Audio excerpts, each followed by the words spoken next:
Hello everyone, this video will be about your minimal change disease, which we're gonna do now. So, minimal change disease, पहले तो अगर कोई बच्चे का दिया हो तो go for minimal change disease only, okay? वो ही होने वाली है. Okay. अगर नहीं तो अडल्ट दिया है तो हॉजकिन लिम्फोमा मेंशन्ड है तो minimal change disease mark. Important MCQ में लिखेंगे कि नो IgG और C3 डिपोजिशन वॉज सीन, तो मिनिमल चेंज डिजीज़ आना चाहिए. मिनिमल चेंज डिजीज़ का earlier name was lipoid nephrosis. Minimal change disease में क्या होता है? MCD I will be telling it from now कि लाइट माइक्रोस्कोपी में glomerulus appears to be absolutely normal, there is no immune complex deposition. इसके लिए earlier it was believed कि कुछ इम्यून कॉम्प्लेक्स डिपोजिशन नहीं होता है, पथोमा में वही बोला है. बट करेंट पैथोजेनेसिस बोलती है कि जो नेफ्रिन है, जो कि it is the slit diaphragm का पार्ट है, उसके अगेंस्ट ऑटो एंटीबॉडीज़ बनती है नेफ्रिन के अगेंस्ट, जो दो पोडोसाइट्स को इट वाज लिंकिंग उसके against. Okay, light microscopy but important है कि glomerula will be appearing normal, you won't be seeing immune complex deposition, but auto antibodies का association is there. Foot process effacement, increase in foot process effacement किस में दिखेगा? Electron microscopy में, मतलब black and white में.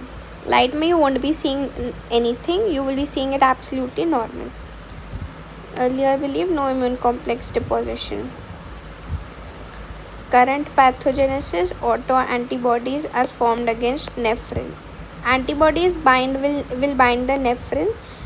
Instead of attacking the glomerular basement membrane, they attack nephrin, which is present on the podocyte here, if you can see.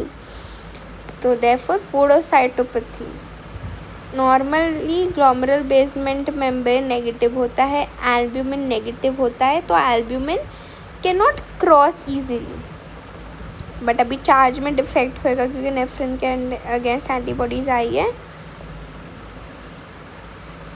सो उसकी वजह से it is found only in animals, but charge defects की वजह से albumin will go out.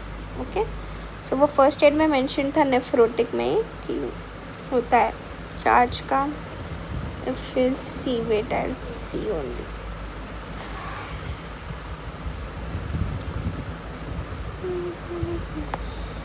क्या लिखा था कि पोडोसाइट डैमेज होता है तो इम्पेयर्ड चार्ज बैरियर, इसके लिए प्रोटीन यूरिया हो रहा है क्योंकि नेगेटिव था तो albumin was getting repelled by the basement membrane. But अब क्योंकि आवाज डैमेजिंग हो रही है वहाँ पे डैमेज, तो फिर वो नहीं रिपेल हो रहा है. मॉर्फोलॉजी वेरी इंपॉर्टेंट है, यही आने वाला है. नॉर्मल रहेगा लाइट माइक्रोस्कोपी में. इलेक्ट्रॉन माइक्रोस्कोपी में you will be seeing the effacement.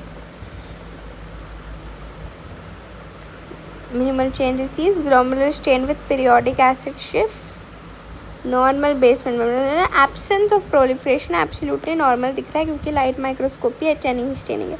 ये इलेक्ट्रॉन माइक्रोस्कोपी है, इसमें ultra structural characteristics of MCD showing diffuse podocyte effacement. If you see ऐसा है ना, तो ऐसे होना चाहिए था नॉर्मल, बट ऐसा हो गया, right. Absence of electron dense deposit, podocytes के बीच में गैप होता है तो वो होना चाहिए. क्या गैप है. बाकी देखो यहाँ पे फ्यूजन भी बोला था, बट वो भी रॉन्ग टर्म है, रॉबिन्स में लिखा है. बट इफेसमेंट है और गैप है, तो मतलब गैप है तो बता रहे कि इम्यून कॉम्प्लेक्स नहीं डिपॉजिट हो रहा है, तो फिर MCD आना चाहिए.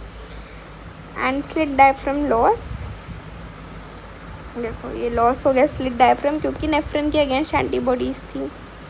And if you see glomerulus में IgG इम्यूनोफ्लोरेसेंस, IgG दिख सकता है. Glomerular basement normal. Electron microscopy में भी ग्लोमेरुलर बेसमेंट मेम्ब्रेन तो नॉर्मल है, बट प्रिंसिपल प्राइमरी लीजन क्या है कि the podocyte will be showing a uniform diffuse effacement of foot processes, plus there will be a loss of ear, ज़्यादा gap है ना, स्लिट डायफ्राम का loss है. फ्यूजन ऑफ फूड प्रोसेसेस बोलते थे, but that is an incorrect term. Actually it is a simplification of epithelial cell architecture with flattening, retraction, swelling of the food processes. Actually क्या है, flattening, retraction, swelling है foot processes का। Y वो हो रहा है, वाई देयर इज इफेसमेंट, क्योंकि जो सेंट्रल एक्टिन साइटोस्केलेटन है जो उसको थोड़ा फर्म रखता था उसका लॉस होता है इन योर एमसीडी, इसके लिए वो फुट इफेसमेंट दिखता है, रॉबिन्स मेंशन्ड। ठीक है, तो अभी ये देखो, only when effacement is associated with normal glomeruli by light microscopy तभी diagnosis of MCD can be made. तो वेरी इंपॉर्टेंट है, लाइट माइक्रोस्कोपी में होना ही चाहिए। आईजीजी भी बोल सकते हैं कभी कभी कि हाई है। वेरी इंपॉर्टेंट है ट्रीटमेंट दोगे तुम कॉर्टिकोस्टेरॉइड्स, अप्रॉक्सीमेटली 90% आई फील लिखा था रॉबिन्स में कि वो क्योर हो ही नहीं वाले हैं। या मे वर्क, अगर जिसमें नहीं किया फिर उसमें वो FSGS कर देगा। Lipoid nephrosis will also term, क्योंकि देखो क्या होता है नेफ्रोटिक में, बाद में लिपिड का सिंथेसिस बनने लगता है तो फिर वो लिपिड थोड़ा ना रीअब्जॉर्ब करने लगता है, उसकी वजह से फैटी भी दिख सकता है, इसके लाइपोइड नेफ्रोसिस भी बोलते थे। Now we'll see a MCD, often primary, triggered by recent infection, immunization, immune stimulus. Right? Immune stimulus is possible therefore, क्योंकि वो ऑटो एंटीबॉडीज अगेंस्ट नेफ्रिन ही है। नेफ्रिन क्या देखा ना तुमने, नेफ्रिन को, ये नेफ्रिन बनानी diagram, right. Lipid may be seen in the proximal tubules, has been also known as lipoid nephrosis.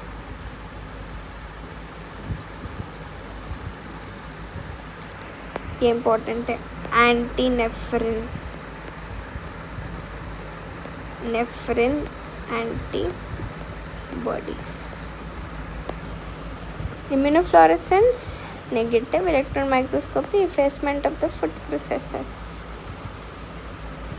Process है इफेसमेंट। और मेरे को एक चीज़ क्लियर और करनी थी, एक मिनट, कि किडनी का तुमको समझता नहीं है कि क्या है, कौन सा तुम्हारा, अभी यहाँ पे तुमको दिख रहा है कि ये लोग ने बोला है कि पोडोसाइट है, एपिथेलियल सेल है, but how do you actually do it. देखो पहले तो तुमको ये समझना पड़ेगा, तुम जो सोच रही हो वो गलत है। तुम क्या सोचती थी कि ये है ग्लोमेरुलस, नहीं ये तो बोमेंस कैप्सूल है। तो ग्लोमेरुलस में you have to look at your, okay, ये है तुम्हारा ग्लोमेरुलस। तो उसमें एंडोथेलियल सेल अंदर वाले है ये सर्कल के, फिर बेसमेंट मेम्ब्रेन एंड फिर एपिथेलियल सेल बाहर वाले।